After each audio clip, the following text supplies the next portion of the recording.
Mr. Jewett. And I'm Mr. Decker. I'll let you go. And we're back yet again with another World War II video. Uh, Today we're going to talk about how the war in Europe went to start for the Allies and the Axis powers. Yeah, so on our first video, we kind of talked about Germany first starting out attacking countries and taking Poland and Czechoslovakia and Austria. But now they're going to look westward.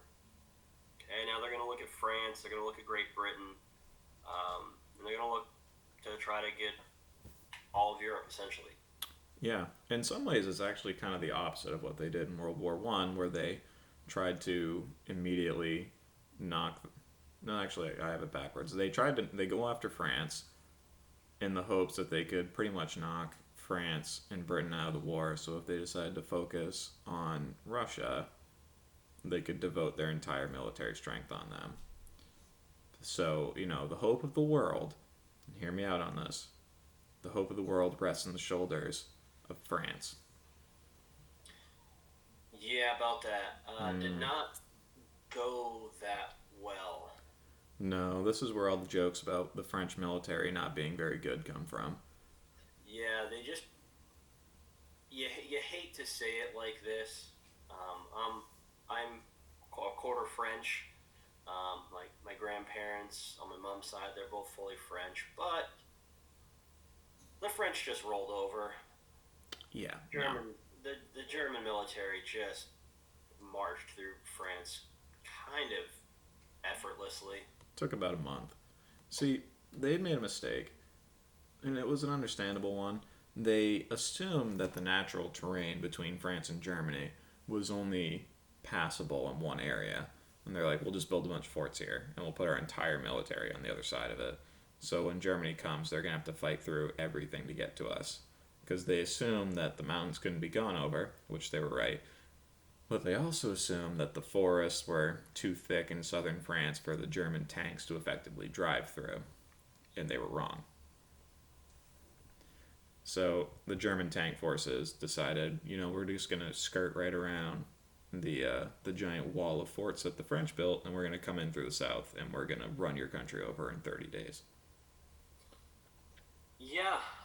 So if you look back at the cheat sheet that we have, you notice in that top one in Europe, you have literally all of France in that yellow and green diagonal lines.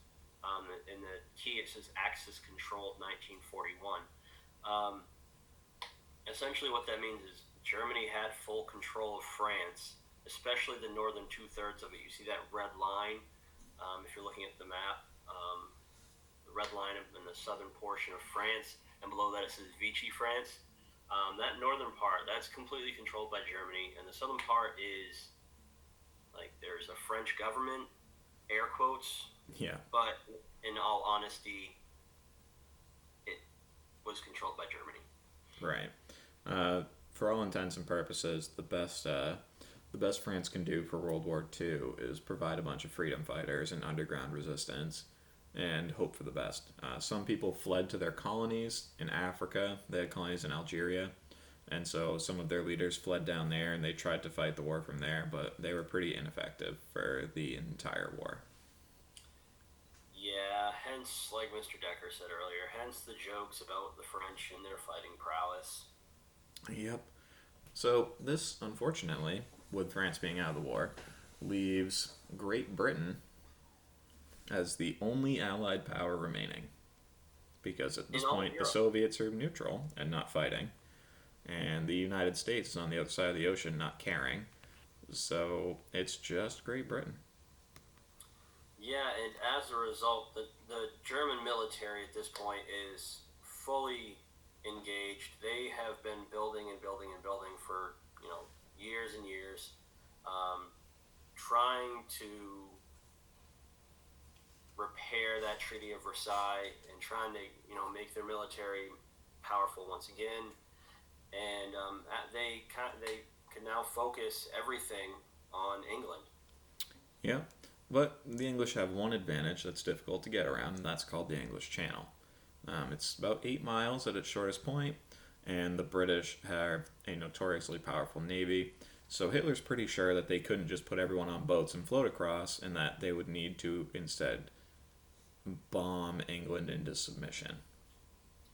Yeah, so the Germans used their Luftwaffe, which was their term for their air force, and they would set up bombing runs day and day and night, and just it was called the Blitz, and just annihilate major British cities. If you look once again, referring back to that map, if you look at the map, the legend it says it has like little red explosion symbol, and it says cities severely damaged by bombing, and there are 7 in England alone. Yeah. Um, at first, they were targeting just military bases, radio stations, that sort of thing. But eventually, Hitler also focused his attention on bombing British cities, which he did because Winston Churchill sent like one bombing raid towards Berlin that did some damage, and it made Hitler really angry.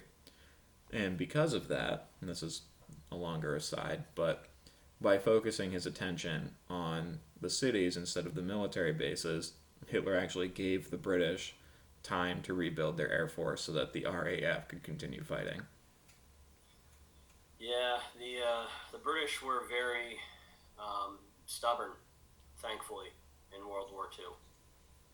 Yeah, no, they basically there are a lot of famous speeches by Winston Churchill about refusing to give in and the British fighting spirit and doing everything possible to survive. And that holds true for the entire Blitz, which basically went on the whole war. Um, Hitler did not stop sending resources over to bombing the British homeland. He did it the whole time. Yeah, can definitely say a lot of positive things about Great Britain, especially in the early parts of World War II. Yeah. So, Hitler Um, has to make yeah, another strategic mistake, and that involves a what could be described as a sleeping giant waiting patiently in the east for something bad to happen. yeah. If you look back historically, even further, and you look at the French, you have Napoleon Bonaparte trying to take over all of Europe, and he gets to Russia and loses Oh yeah, it because was of a 2 reasons. huge loss too. Yeah, Like and 75% of his army loss. yeah, and Hitler makes very similar mistakes. Yep. So Hitler and the Soviets had a neutrality pact. Joseph Stalin was also very convinced that although the Germans would eventually go to war with Russia, that they would wait until they were done with Britain first. So the Russians were pretty unprepared for a war to start. So Hitler decides to seize the opportunity and commences Operation Barbarossa, which is the largest land invasion in human history. Yeah, starts off very positively for the Germans. Like Mr. Decker was saying, the Soviets really weren't prepared for it at the moment. Um, they launched it in the summer of 1941. The Germans did, and the Soviets weren't prepared.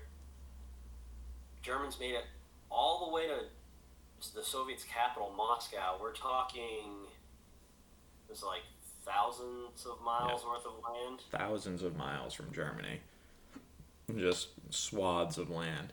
But the thing about fighting in Russia is that Russia has land to spare, as you might say. Well, they are the world's largest country. Bigger than Pluto.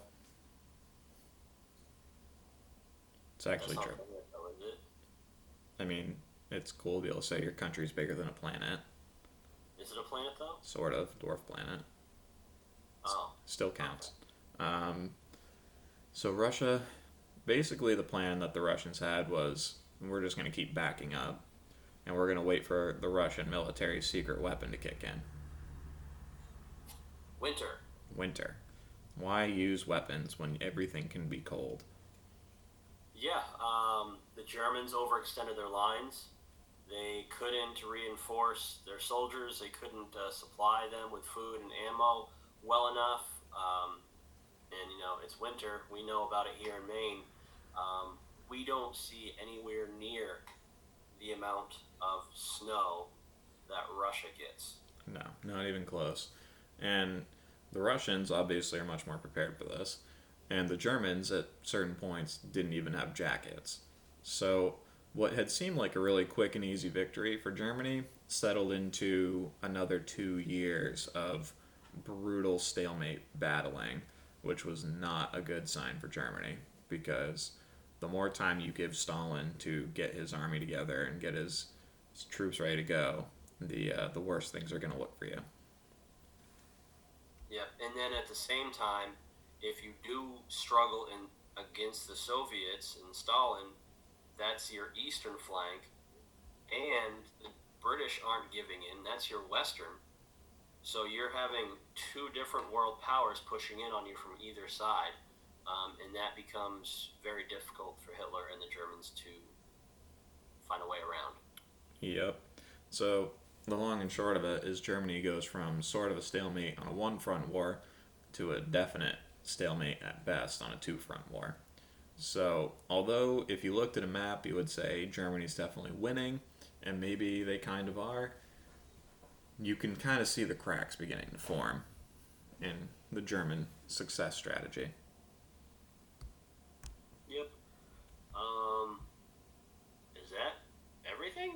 That's basically everything we have for now. The United States is still not involved, so No, not until late 1941. one. What did I say? Okay. 44. I don't know. Not until 841. Yeah. So I think that's all we got for today. Oh, I was thinking of another important day. Yeah, you're thinking of a 1944 invasion coming up in about a month. Yeah. Anyway, I'm Mr. Decker. and I'm Mr. Jubin. And with this graceful sign off, we will see you with more World War II content soon. All right, enjoy the rest of your week, kids.